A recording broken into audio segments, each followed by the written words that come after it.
4th of July holiday rush is now on, especially on our highways and interstates. Nearly a quarter of the U.S. population is expected to hit the road and fly the skies to celebrate with family and friends. In a First Alert traffic update, Jamal James is live in Brown County on what you can expect before you leave home. Jamal.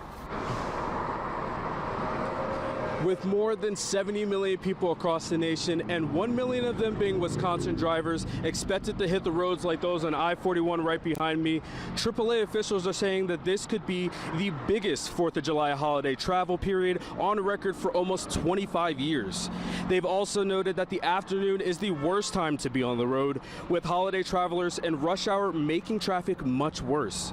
The good news, gas prices are a couple pennies less per gallon from last year, with AAA giving advice on how you can save money along the way.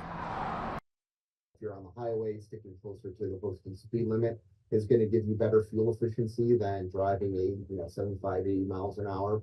And when you're, driving in a local, on local roads, trying to reduce, hard braking and rapid acceleration, kind of that jackrabbit effect at stoplights or stop signs.